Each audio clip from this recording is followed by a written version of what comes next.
여러분 안녕하십니까. 무기탄 36개의 이학선입니다. 중화 5000년 역사와 고전 속 전략전술의 정수 36개. 그 36개에서 이제 전쟁을 일으킬 때 그 전쟁에서 승리하기 위해서, 그 전쟁의 승리의 분위기를 압도하기 위해서 쓰는 계책인 승전계. 오늘은 그 승전계의 세 번째 계책인 차도살인에 대해서 한번 이야기해 보도록 하겠습니다. 차도살인.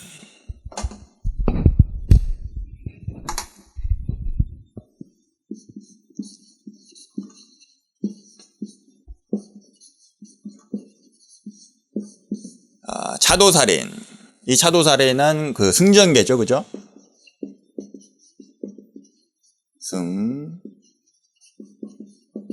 승전계.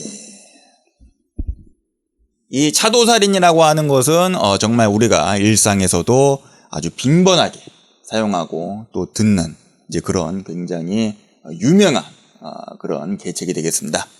이 차도살인을 이제 그 문자 그대로 한번 뜻풀이를 해보자면은 이 차도, 칼을 빌려서 살인을 한다. 남을 죽인다라는 거죠. 남의 칼을 빌려가지고서 사람을 죽이는 것입니다. 남의 칼을 빌려서. 더 나아가서는 이제 남의 칼뿐만이 아니라 남이 칼을 휘두르게 만들어서 적을 죽여버리는 그런 계책이죠. 이 차도살인의 그 대표적인 사례를 그 중국의 역사에서 찾아보자면은 바로 그 유명한 삼국지에서, 이 삼국지에 그 삼국지 연의가 있죠, 그죠? 그 삼국지 연의의 이제 최대의 미스테리라고 할 수 있는 그 관우의 죽음. 이 관우의 죽음이 바로 이 차도살인의 대표적인 그 사례라고 할 수가 있겠습니다. 그때 당시에 그 상황이 어떻게 되냐면은 그 유명한 적벽대전에서 이 내려오는 그 조조의 군대를 물리친 그 유비와 손권의 연합군이 있었죠. 그런데 이 전쟁에서 승리하고 난 뒤에 유비가 혼자서 이 형주를 독차지해버립니다. 그리고 나서 저 서쪽으로 가서 자기의 종친이 다스리고 있었던 그 익주를, 서천 지역을 빼앗고 이제 조조를 치기 위해서 그 요충지였던 한중으로 쳐 올라가죠. 그리고 이 한중에서 조조의 군대를 대파한 다음에 마침내 여기 한중에서 한중왕을 자칭하면서 위세를 떨치게 됩니다. 이게 얼마나 엄청난 사건이었냐면은 그때 당시에 이 유비가, 이제 천하의 영걸이었던 유비가 떠돌이 생활을 마치고서 자기의 근거지를 이 형주와 익주라고 하는 엄청나게 부유한 그런 근거지를 얻음과 동시에 마치 자기의 조상이었던 그 초안쟁패 시기에 한고조 유방을 본받아 가지고서 이 한중 지역에서 이제 일어나 가지고서 저 중원에 항우를 치듯이 이 조조를 쳐서 멸망시키겠다. 그래서 이 전국을, 이 천하를 제패하겠다. 이제 그런 굉장히 어마무시한 그런 구도를 형성하게 되는 것입니다. 그래서 이제 이러한 그 상황 전개가 이루어지다 보니까 그때 당시에 이 위나라의 조조가 엄청나게 스트레스를 많이 받았죠. 그죠? 원래 이 편두통이 지병으로 있었는데 가뜩이나 스트레스를 받아가지고서 엄청나게 정신적으로 피폐해지고 고생을 많이 했습니다. 마치 자기가 항우처럼 이 유비에게 결국에는 패해가지고서 죽을지도 모른다. 이제 그런 위기감이 엄습한 것이었죠. 더군다나 그때 당시에 형주를 지키고 있었던 이 관우가 이제 이 서쪽에서 이 한중 지역에서 이제 쳐 올라가려고 하는 이 유비하고 발맞춰가지고서 이 형주 지역에서 막 이 조조하고 싸움을 걸면서 북쪽으로 쳐 올라오려고 그렇게 군대를 이끌고 있었습니다. 그리고 이 번성이라고 하는 그 요충지를 포위해서 마침내 조조의 근거지였던 그 허도까지 위협하게 되었죠. 그래서 이 조조가 그 위기감에 이러다가 내가 큰일 나겠다 싶어가지고서 그 하북 위로, 그 황하강 위에 이제 그 업이라고 하는 곳으로 이제 자기의 그 근거지를 옮기려고 하는 그런 천도를 계획할 정도로 그 상황이 아주 위중했습니다. 그러던 와중에 이 조조의 어떤 그 꽤 많은 부하가 아이디어를 낸 것이었죠. 바로 이 동호의 손권을 이용하는 것이었습니다. 이 동쪽에 이제 손권이 있었죠. 이 손권 같은 경우에는 참 이 유비하고 어떤 그 애증의 관계가 있었습니다. 이 손권의 그 여동생이 정말 아리따운 그 여동생을 이 늙은 유비한테 시집 보내고 또 적벽대전에서 이 둘이 파트너였음에도 불구하고 이 손권은 이제 여동생도 뺏기고 또 형주 지역도 이 관우한테 뺏기고 더군다나 이 오만방자했던 관우가 아주 대놓고 이 오나라하고 손권을 무시하는 그런 상황이었습니다. 그래서 이 오나라의 손권이 내가 한 방 매겨야겠다 그렇게 벼르고 있던 와중에 이 위나라의 조조가 꼬드기니까는 이제 거기에 응하게 된 것이죠. 그래서 이제 이 오나라의 손권이 위나라의 신하를 칭한 다음에 이 관우의 뒤통수를 친 겁니다. 이 관우의 등에다가 그야말로 비수를 꽂은 것이죠. 이 오나라의 대도독이었던 여몽이라고 하는 그 장군이 이제 그 관우의 후방을 쳐가지고서 이 관우를 포위시키고 마침내 사로잡아서 이 모가지를 따는 참수를 시켜버리게 됩니다. 그야말로 이제 이 위나라가 오나라를 꼬드겨가지고서 관우를 죽이게 되는 차도살인을 한 것이죠. 위나라가 오나라의 칼을 빌어서 이 관우를 죽인 것입니다. 그런데 막상 이렇게 관우를 죽이고 나 보니까 이 오나라가 그 뒷감당이 좀 두려웠는지 이 관우의 목을 위나라로 보냅니다.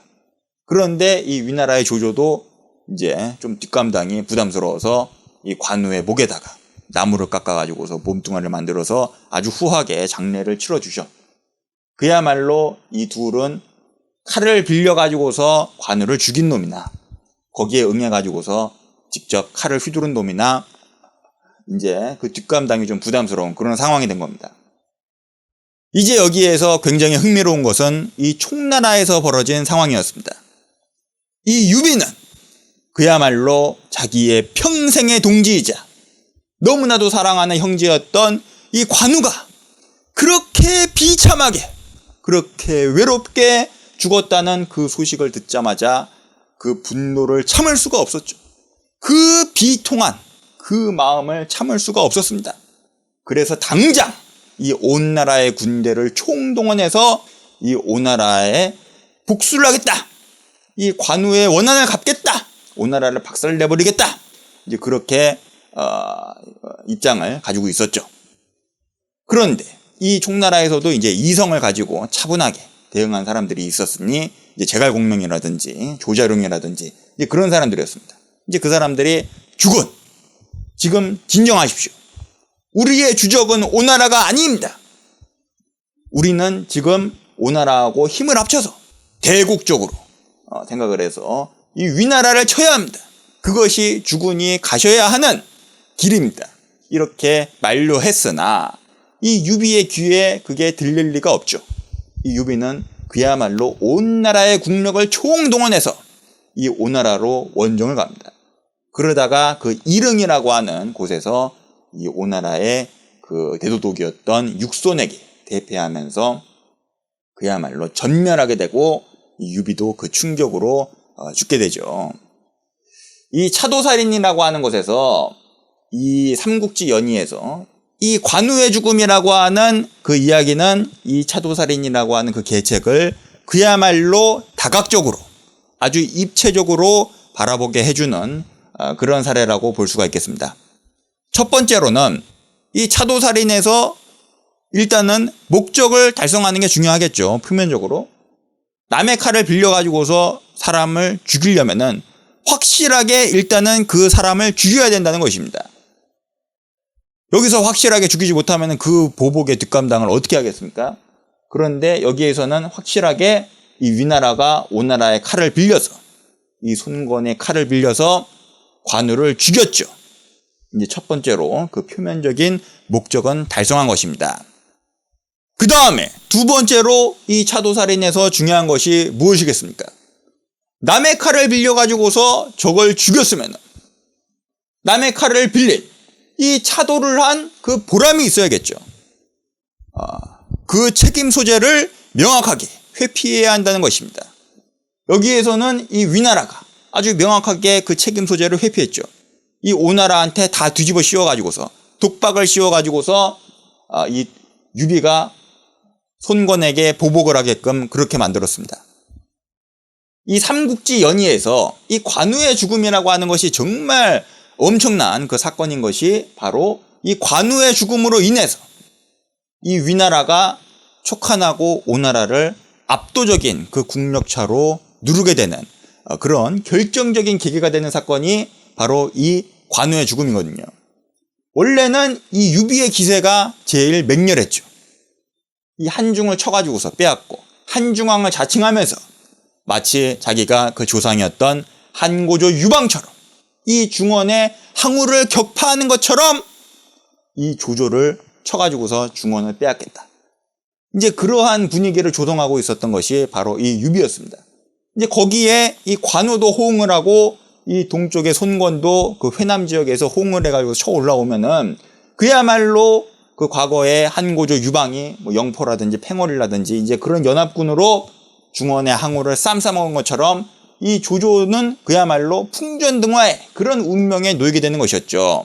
그렇지만은 이 위나라가 그야말로 차도살인의 두 번째 그 책임 소재를 명확하게 회피하는 것처럼 이 오나라의 독박을 씌워가지고서 이 분기탱천한 유비가 화풀이를 이 오나라에 함으로써 이 두 나라는 그야말로 온 국력을 동원해서 피 터지게 싸우다가 둘이서 피투성이의 그런 국력 파탄이 나게 되고 결국에는 이 위나라가 두 나라를 압도하는 그런 국력 차이의 지위를 공고히 하게 되는 그런 사건이 된 것이 바로 이 관우의 죽음, 이 차도살인으로 벌어진 관우의 죽음이 되겠습니다.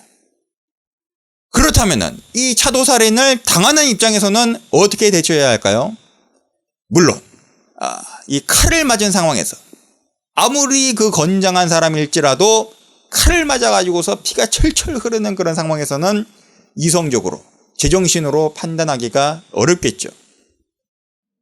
이 유비가 자기의 평생의 동지이자 너무나도 사랑하는 형제였던 이 관우가 그렇게 비참하게, 그렇게 외롭게, 그렇게 고통스럽게 죽었다는 소식을 들었을 때 이 유비가 물론 제정신일 수가 없었겠습니다. 그야말로 분기탱천해서 수단과 방법을 가리지 않고 이 관우의 복수를 하겠다. 그런 복수심에 불타오를 수밖에 없었겠죠. 하지만 그럼에도 불구하고 조금이나마 이성을 찾아가지고서 조금이나마 캄다운 해가지고서 그 제갈공명과 조자룡 그 조은의 말을 들었었더라면 조금 대국적으로 이 상황을 판단해서 지금 칼을 휘두른 놈은 오나라지만은 우리의 주적은 오나라가 아니다. 우리의 주적은 위나라다. 이것은 위나라만 좋은 꼴을 보게 하는 일이다. 이런 것을 좀 더 이성적으로 판단을 해서 생각을 했었더라면은 이 삼국지 연의에서 관우의 죽음이라고 하는 그 비극적인 사건, 이 비극적인 사건으로 인해서 결국에 삼국의 구도가 이 촉한이 아주 파탄나게 되는 그런 상황은 면할 수가 있었겠죠. 보통 우리가 어떤 그 탐정수사물 그런 것을 보면은 이런 대사가 나오죠. 지금 이 상황에서 가장 이득을 보는 놈이 바로 범인이다. 이 차도살인에서도 가장 이득을 보는 놈이 바로 범인인 것입니다. 물론 엄한 사람 잡을 수도 있지만은 엄한 사람을 잡는다 하더라도 이 전쟁판에서 이 대국에서 지금 가장 이득을 보는 놈이 누구인가 이것을 파악하는 것은 굉장히 중요한 일이죠. 누가 이 판을 짰든지 누가 이러한 계책을 냈든지 누가 실제로 칼을 휘둘렀든지 간에 어떤 한 놈이 독보적으로 이득을 봐가지고서 그 독보적으로 유리한 위치를 공고히 한다는 것은 굉장히 위험천만한 일입니다.